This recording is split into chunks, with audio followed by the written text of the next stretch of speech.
Hello and welcome to this week's edition of The Travel Show with John Guinn on ukhealthradio.com. Later on in the show I'll be completing my two-part advice on how to use the internet to research and plan flights. Things I'll be covering this week are frequent flyer clubs, which I missed off last week, and how to get the best seat when you either can't afford to fly first class or premium economy. So there's some techniques you can use to get the best available seat from what the options you have.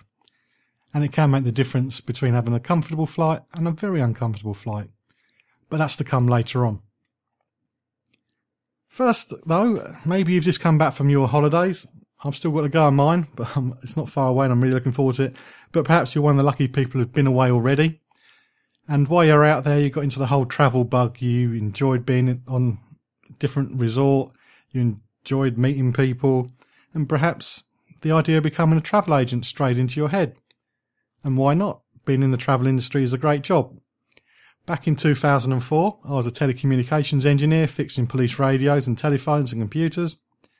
It's in Barbados. I met some travel agents from New York and from Reading, glamorous New York. They loved their job. They really, really loved their job, and they got to travel a lot because of it. So I thought, great, I'll become a travel agent. I looked into it when I got back home, and there wasn't much available at the time for people like me who had no experience. The options were really become an ABTA travel agent, which meant having tens of thousands of pounds I could just have sitting in a bank account for bonding purposes. But ABTA insisted that you had experience in the industry before they'd let you be a member. Or I could buy a franchise. So that was the only one open to me. £25,000 later, I was a travel agent. An awful lot of money, very restrictive to what I could and couldn't do, but I got into the travel trade and it was great and I really enjoyed it. Nowadays it's a lot easier to become a travel agent. There's various options. You could become a home worker. Usually travel companies take home workers on who have high street experience, but now more and more will be taking anybody who can sell things. So you're working from home. I did try that myself when I closed my own travel business, but I quickly discovered that I couldn't, not my morals, but the way I did things didn't match the way the company who I was working for did things. I didn't feel comfortable. So I pulled out and I didn't go any further with that. But the option I'm talking about today is franchising with the travel franchise, and Paul Harrison, who's the franchise director, is going to be telling us how easy it is to become a travel agent, even if you haven't had any experience in the past, because of the way they set up the business and because of the way they look after you. And I don't want to preempt what he's going to be saying. However, if that option was open to me back in 2004, I would have gone for this one and not for the franchise I pay for. Not just because this is an awful lot cheaper, but because the way they're setting out things makes life a lot easier for somebody getting into travel for the first time. So I'm going to stop waffling, get into it, and we're now going to find out, first of all, obviously, what the travel franchise is. The travel franchise is a marketing division of a company called Not Just Travel. And Not Just Travel is a travel agency that was started the day after 9/11, ironically, which the worst time ever to start a travel agency when every aeroplane has been grounded. But we survived and we've grown from strength to strength. So as of today, we've been going now 15 years. And the owner of Not Just Travel, Steve, which in 2010, he and I got together because he wanted to go in a new direction. He wanted to create a franchise opportunity because that's how he actually got started many years ago for a short time. And also, as his company was growing and he was employing more and more staff, he realized this is not the avenue I want to go down. I'd rather have people who are on the same page as me, really, people with skin in the game, on the same sheet, strong work ethic, rather than employees with all of the problems and moans and groans that come with that. So the idea of the franchise, the travel franchise, was created, and he and I got together then because Steve is the kind of the brains of the operation, if you like, but he's not a salesman. I have a background in direct sales, and I've huge teams in that arena.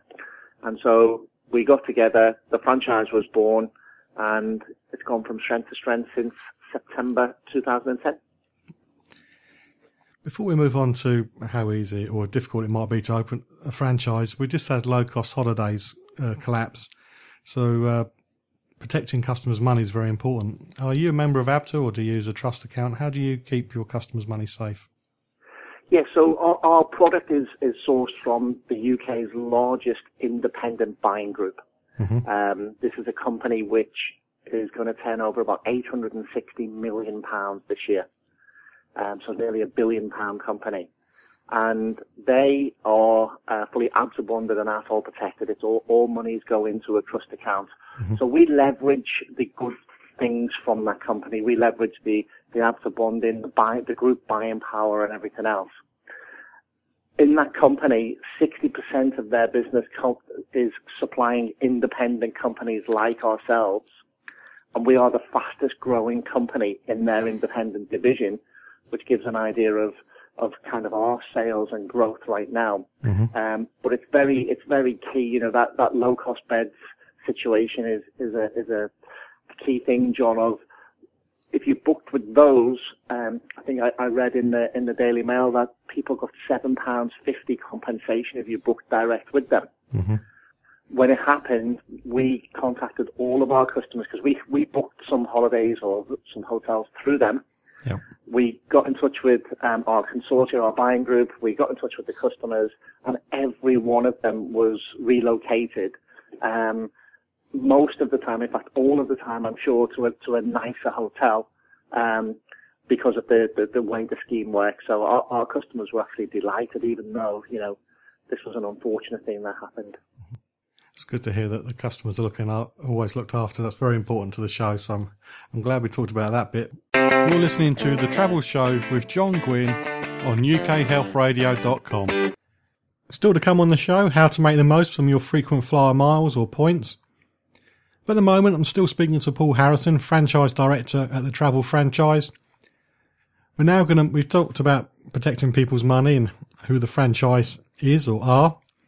Now we're looking at the sort of people that Paul's looking to recruit to become a franchise owner and become a travel agent. When Steve and I started the travel franchise, we'd never been in the franchise industry either. So we looked around at the competition, which is what we guess most people do when they join us as well.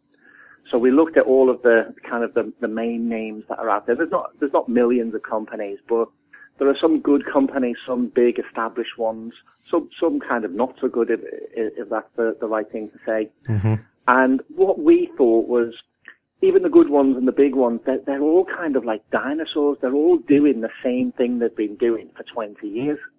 There's nothing new, you know, they're the kind of, even the technologies they're using and everything, it's just old school, really. So Steve and I saw an opportunity to create something new, something fresh, something really innovative, almost be the new kid on the block and do things differently. And we also saw that the two main opportunities are either companies are looking for someone who's maybe worked in, you know, a high street store and bring your client list to us and what have you. Mm-hmm. So people with travel experience, or they've got like a home worker position, you know, we'll throw you a few leads and you can work from home overnight and stuff. So what we thought is let's create something, you know, again, very different where with ourselves, you purchase a franchise, you're buying your own business, but as part of a multi-million-pound umbrella organization. So that franchise becomes a willable and saleable asset because it's your business. You're building it in partnership with us. And what we also found is oftentimes it's easier to teach people from scratch mm-hmm. than come with the habits or the attitudes or the learnings from, you know, another company, really. So I would guess, and this is quite an easy guess, but 99% of the people who've joined our business have never worked in travel before or a travel agency. They may have, you know, had some kind of connection with travel before, but we literally teach people from scratch, and we prefer it to be that way. Yeah, when I started, I was from outside travel, and a lot of the time you find people who have been in travel forever. We can't do that, and you go, well, why not? that's not how it's done. So it's good to hear that somebody's doing it from a different way, because I do think you're right. It does need shaking up. People are still living in the dark ages. They don't accept that the internet exists, and somebody needs to take a whole new approach to it. Well, I'll give you a good example of this, John, as well. Is sometimes we run some adverts on Facebook to try and attract people to join. And travel industry people often comment. And their comments are so stinging and so negative, and it gives you an idea of their mindset and how they think. And it's, oh, you can't do this. Oh, it's impossible. Don't let them tell you can do this, that, the other. And yet we've got hundreds of people who've joined us, and we've got many people with kind of transformational stories of what they've done. So who are these other people with no knowledge or no inkling of anything that's going on? How can they comment? So yeah, we just rather have people with a fresh mentality who come in, because at the end of the day, John, all we do is book people's holidays. You know, it's not rocket science, you know. So what we provide is the tools, the systems, the training, the infrastructure, everything they need, and then teach them how to go out and attract people and make bookings for them. If you want to generate loads of comments from the travel industry, do what I did and charge people a fee for your time. That soon gets people to say, you can't do that. You can't do that. Well, I am. So, yeah. So you said about the tools. What tools do you provide somebody once they start? Okay, so the process is when someone joins the franchise, they have a 1-week induction training at our headquarters in Bournemouth. Mm-hmm. And this is where we teach them travel, you know. So here's where we teach them what does ABTA and ATOL mean and the implications. What is the process of taking a booking? You know, how do our systems work? So all of the technical stuff, really, because we all think we know travel. But it's funny because people say, you know, I went there thinking I knew what travel was all about, and I realised I only know 5% now. You know, it was a real learning curve. So they go to Bournemouth. We give them a laptop. There's many trainers that come in. We teach them all different aspects. They're then set up with a live search and booking engine, so like an Expedia type travel website, which becomes their shop window, if you like. That's where their clients and customers can go online and have a look. We call that the do-it-yourself website. Mm-hmm. But the reality, John, is the customers of our franchisees don't book online like that. They speak to the travel consultant. We call our franchisees a travel consultant. So people that they know, people who know them, like them, trust them, who, you know, they've told what they're doing, they'd rather ring them and speak with